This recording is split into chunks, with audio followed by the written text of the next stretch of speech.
इंदिरा एकादशी व्रत कथा। जय श्री कृष्णा प्रिय श्रोताओं, इस वर्ष इंदिरा एकादशी व्रत 17 सितंबर यानी कि बुधवार को मनाया जाएगा। पितृ पक्ष में आने वाली यह एकादशी आश्विन कृष्ण पक्ष की एकादशी तिथि को पड़ती है।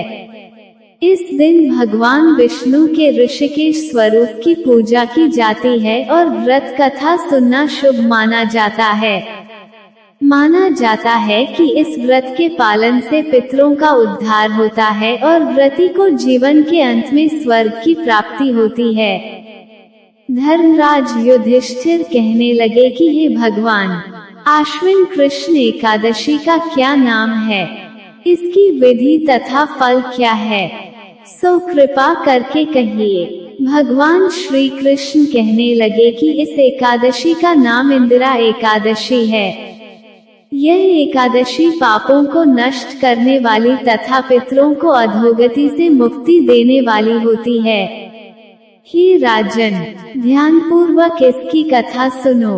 इसके सुनने मात्र से ही वायपेय यज्ञ का फल मिलता है।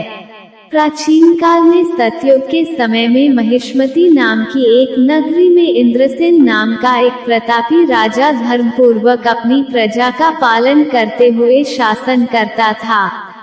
वह राजा पुत्र, पौत्र और धन आदि से संपन्न और विष्णु का परम भक्त था। एक दिन जब राजा सुखपूर्वक अपनी सभा में बैठा था तो आकाश मार्ग से महर्षि नारद उतरकर उसकी सभा में आए। राजा उन्हें देखते ही हाथ जोड़कर खड़ा हो गया और विधिपूर्वक आसन व अर्घ्य दिया। सुख से बैठकर मुनि ने राजा से पूछा कि ये राजन, आपके सातों अंग कुशल पूर्वक तो हैं, तुम्हारी बुद्धि धर्म में और तुम्हारा मन विष्णु भक्ति में तो रहता है। देवर्षि नारद की ऐसी बातें सुनकर राजा ने कहा, हे महर्षि, आपकी कृपा से मेरे राज्य में सब कुशल है तथा मेरे यहाँ यज्ञ कर्मादि सुकृत हो रहे हैं। आप कृपा करके अपने आगमन का कारण कहिए। तब ऋषि कहने लगे कि हे राजन, आप आश्चर्य देने वाले मेरे वचनों को सुनो। मैं एक समय ब्रह्मलोक से यमलोक को गया। वहाँ श्रद्धा पूर्वक यमराज से पूजित होकर मैंने धर्मशील और सत्यवान धर्मराज की प्रशंसा की। उसी यमराज की सभा में महान ज्ञानी और धर्मात्मा तुम्हारे पिता को एकादशी का व्रत भंग होने के कारण देखा। उन्होंने संदेशा दिया, सो मैं तुम्हें कहता हूँ। उन्होंने कहा कि पूर्व जन्म में कोई विघ्न हो जाने के कारण मैं यमराज के निकट रह रहा हूँ। सो हे पुत्र, यदि तुम आश्विन कृष्णा इंदिरा एकादशी का व्रत मेरे निमित्त करो तो मुझे स्वर्ग की प्राप्ति हो सकती है। इतना सुनकर राजा कहने लगा कि हे महर्षि, आप इस व्रत की विधि मुझसे कहिए। नारद जी कहने लगे, आश्विन माह की कृष्ण पक्ष की दशमी के दिन प्रातः काल श्रद्धा पूर्वक स्नानादि से निवृत्त होकर पुनः दोपहर को नदी आदि में जाकर स्नान करें। फिर श्रद्धापूर्व पितरों का श्राद्ध करें और एक बार भोजन करें।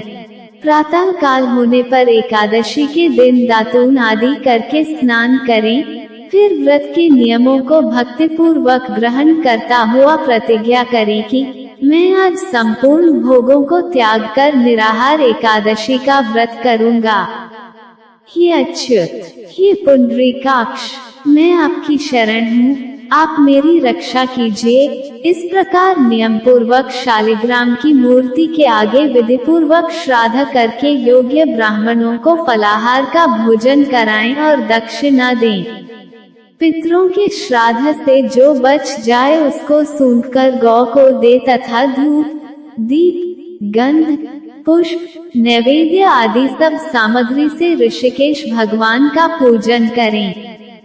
रात में भगवान के निकट जागरण करें। इसके पश्चात द्वादशी के दिन प्रातः काल होने पर भगवान का पूजन करके ब्राह्मणों को भोजन कराएं।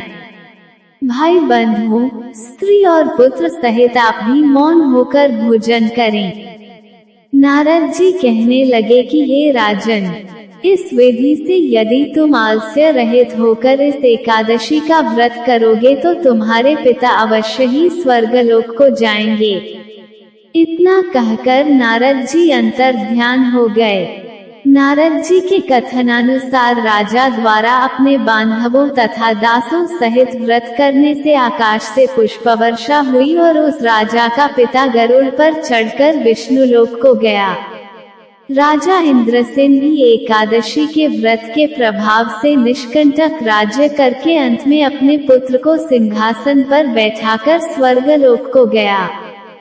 ही युधिष्ठिर, यह इंदिरा एकादशी के व्रत का महात्म्य मैंने तुमसे कहा। इसके पढ़ने और सुनने से मनुष्य सब पापों से छूट जाते हैं और सब प्रकार के भोगों को भोगकर वैकुंठ को प्राप्त होते हैं। इति शुभम। प्रिय श्रोताओं, ये थी आज की वीडियो। उम्मीद है आपको वीडियो पसंद आई होगी। वीडियो को लाइक, कमेंट और शेयर जरूर कीजिएगा। कल फिर मिलते हैं एक नई वीडियो के साथ। तब तक राधे राधे।